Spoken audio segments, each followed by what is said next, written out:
Hi, everyone, and welcome back to your weekly installment of the Top 10.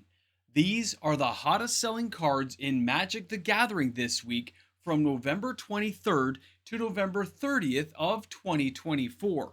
Now, stay tuned because some of these numbers are not going to be what you expected. Let's get things started.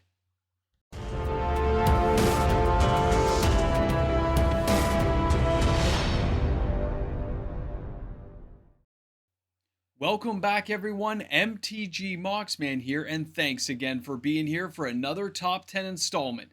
Now, if you're new to the channel and you enjoy today's content, please remember to like and subscribe to my channel. I do put out new content every single day. And if you're shopping this weekend, don't forget to use my TCG Player affiliate link found in the description of this video. Now, let's jump into the number 10 card this week. This is Loot. Now, I didn't ever expect this card to be here, so let's give Loot its due, because at 1,400 sales this week, and we see a $3,108 total sales volume, and the fact this card's only $2.22 means there's got to be something going on that players are interested in. Maybe they haven't figured out exactly what Loot's going to do for them, but we can take a closer look and see what's going on. So for 1 green and 2 other, this Beast Noble says you may play an additional land on each of your turns. That's already going to be a kind of thing for Commander. A lot of players will enjoy that. But you can also pay 2 green and 4 other to look at the top 6 cards of your library. You may reveal a creature card with mana value less than or equal to the number of lands you control from among them and put it onto the battlefield. Guess what? Pretty spicy, right? A very good Commander card. Now, number 9 this week is the Banner of Kinship from Foundations. 1,452 sales this week with an average price of $5.41 US. Means the total price for this thing and all the sales combined is $7,755.32. Another card that I really didn't expect to be on this list at all. So let's take a closer look at a 5 casting cost. With all the cute little mice hopping around, this artifact states that as this artifact enters, choose a creature type.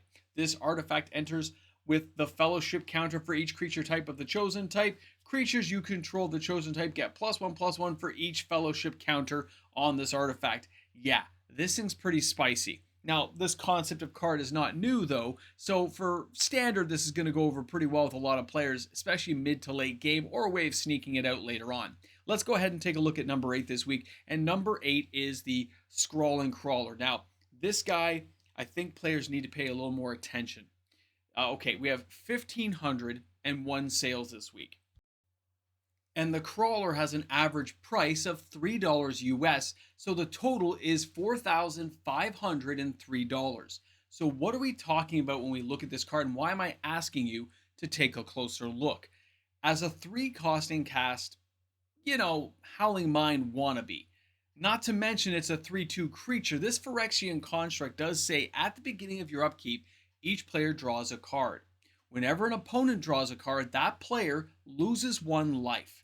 Now, when you look at this en masse, you can see how scary this can become because there's lots of ways players like to draw cards, and this puts a showstopper on that. Not to mention that when you gain life, lose life, there's all kinds of little combos you can mix in with the crawler. And the fact it's a 3/2 for 3 means it can hit back. This thing has a lot going on. This price, I think, will go up. Now, let's go ahead. Let's jump over to Untimely Malfunction, and this is from Duskmourn. This card has had a lot of speculation going on. It jumps back onto the list this week with 1,660 sales, which is $3,220 of total sales volume. Now, what we've seen with this card is its versatility, and that versatility is a strength that should not be underestimated when you're playing against it or building with it. Now, as an instant, for 1 red and 1 other, the 3 options you get are destroy a target artifact, change the target of a target spell or ability with a single target, or 1 or 2 target creatures cannot block. So you can redirect spells and mess them up. You can destroy artifacts in your way, or of course you can make sure creatures can't block, which can be a game-ending effect. I can see why people are speculating. This card could rise up to the $5 level, and it is something you should probably be taking a look at. And it's not the only card on the list this week that has been doing some funky stuff. Let's go and take a look, because our next card is from Bloomburrow. We're jumping back into the Patchwork Banner, which jumps back onto the list, even though this card is still going up in price. It is $5.62 on average. Remember when this was like $3, but it was kind of hard to find? It's getting even more difficult to find. 1,724 sales, $9,688.88 of total sales action. This card is not an everyday find. A lot of stores don't have them in stock. So what's going on?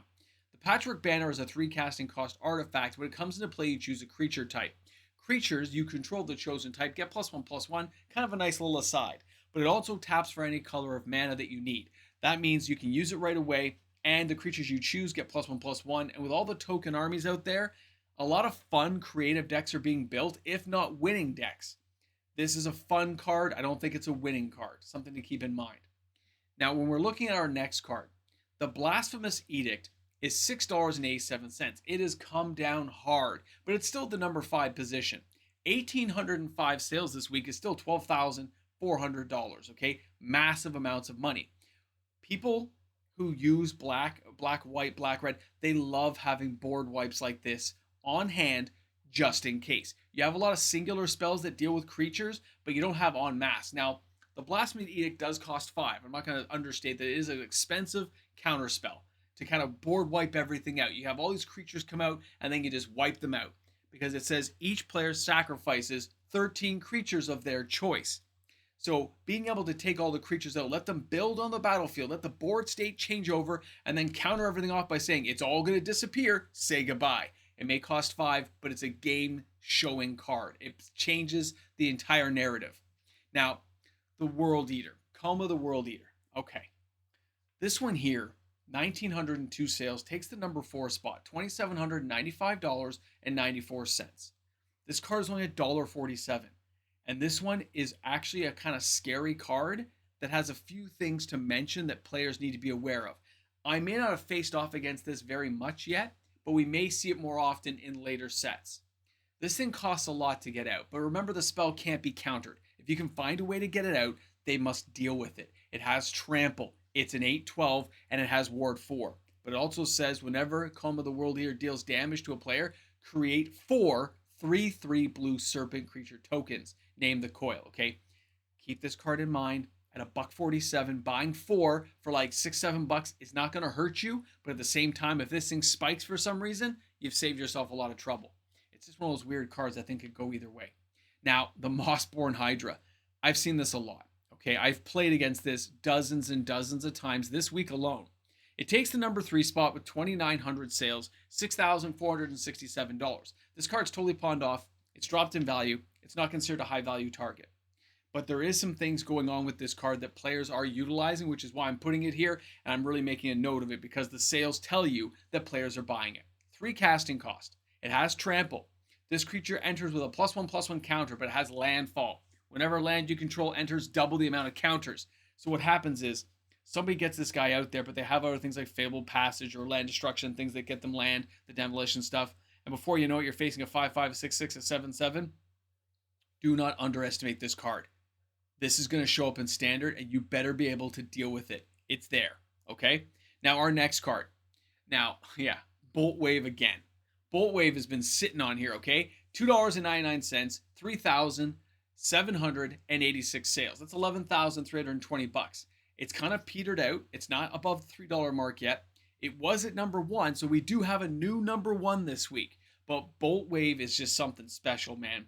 People like playing with it. It's showing up everywhere because as a single casting cost red, even at sorcery speed, the fact it does 3 damage to each opponent, and in a slick shot deck or these really fast mono red aggro, you're going to see this thing eat you alive, and you're not even expecting it because they're doing it late in the game just to do that last 3 and finish you off.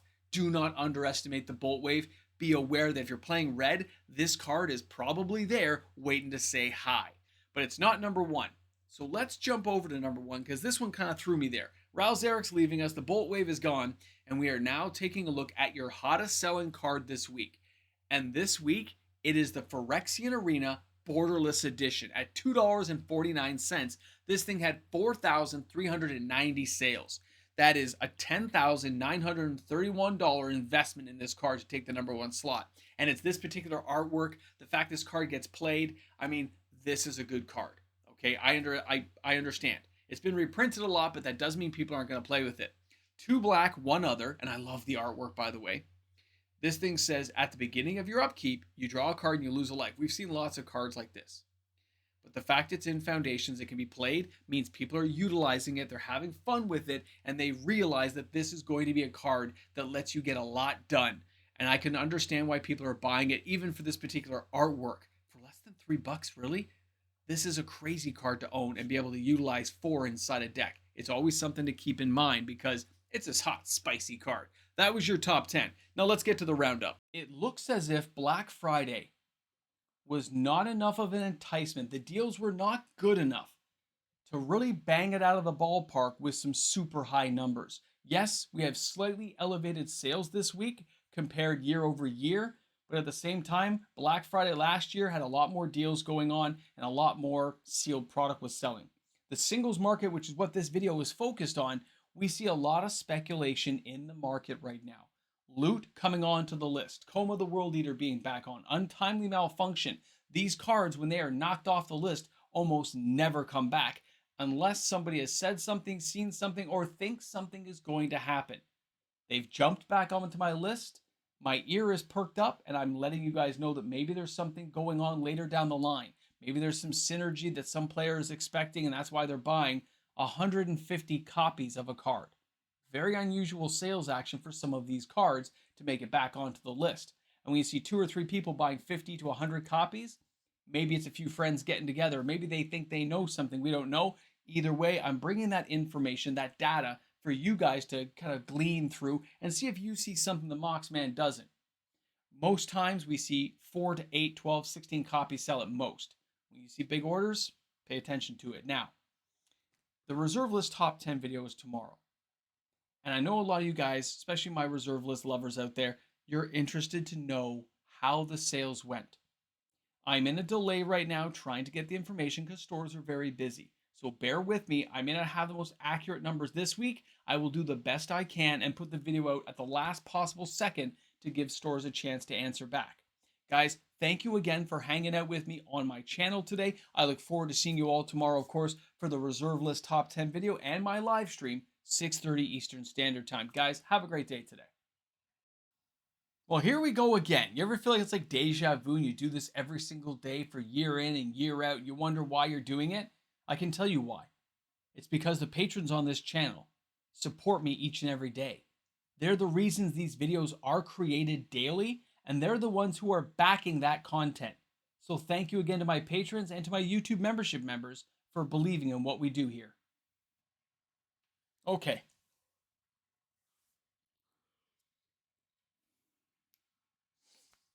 Ooh, guys, this is really, really early in the morning because there was like a snowstorm up here when I was going up north, and I still got to shovel out and stuff. So honestly, just wish me luck. We'll see if I'm alive this weekend. Have a great one. Ramble jamble.